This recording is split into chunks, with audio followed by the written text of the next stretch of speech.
Good afternoon, everybody. Welcome back to Market Insights with Linux, and welcome to your weekly update right here on Bitmine or BMNR. We're going to do a full update right here on the stock prices. We'll do a full analysis on what's possible right here, and we'll talk just in general about some news and some things that affect Bitmine.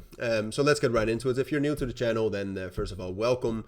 Second of all, I make videos on Bitmine every week, like I said, and I keep a close eye on it almost every day, right? So you can practically be certain that whenever something major happens and something new happens, I will cover it.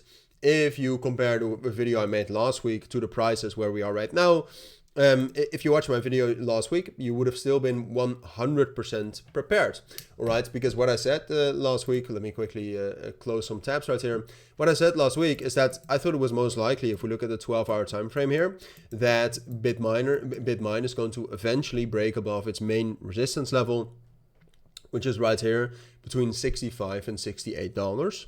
All right, so yes, I do think we are going to break out. But what I said in the video as well is that I did not think we were going to break out that time I made the video, which was around the 7th of October.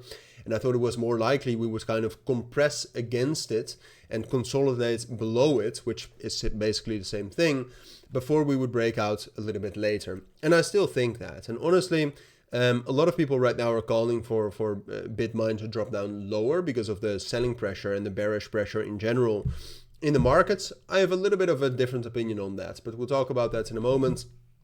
First of all, some statistics, the minimal statistics, but some statistics that you need to know while I actually switch to the right chart. That's a beginner mistake, but I was not looking at Bitmine. So what I said, like $65, $68, that's the main resistance level. When we were there last time, I said we're not going to break out. I think it's more likely that we will compress against that and then eventually break out. All right. Luckily, I did not talk too much about the chart yet, but now you're looking at the right chart. All right. I'm not sure what other chart was on there. To be fair, it was syrup or something. Interesting crypto, but that's not what we're talking right now.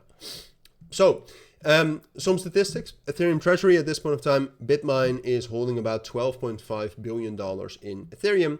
Great, they're still adding to that. I think they still have about $100 million left in cash, but they have a lot of tricks up their sleeve that they can use, and a market cap of $14.8 billion. So it's trading at a slight premium to the Treasury, which that brings me to a point that SharpLink, I think, is actually trading at a minor discount compared to the value, but I'm not. Let me quickly check that out if that's really true.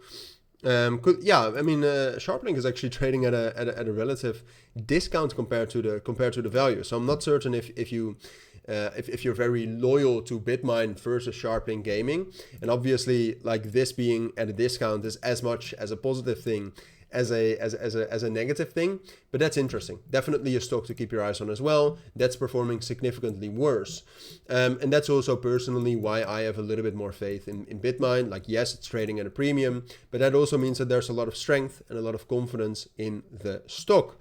So like I said last time, I don't think we were going to break out. I still don't think that, but honestly, the market is obviously down bad quite a bit, or at least it's trying to recover after the major liquidation cascade and liquidity crisis we had in crypto last week Friday, after some of the new remarks made by the US against China as well.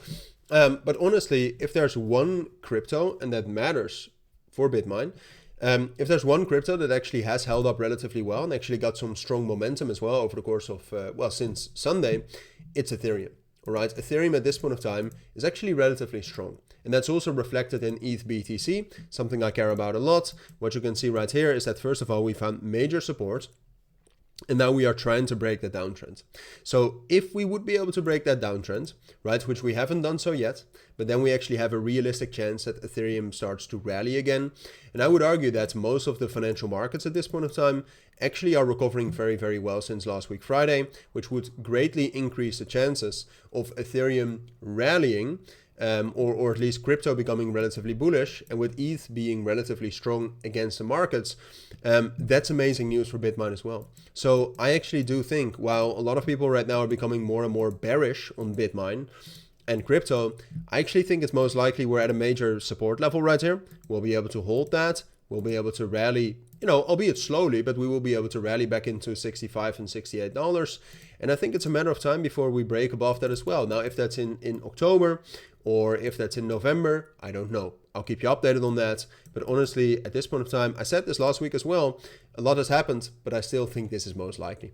And those are my thoughts. That's what I think you need to know for now. So hopefully that helps. Hopefully that's valuable to all of you. But for now, that's it. So thank you for watching. Take care and bye.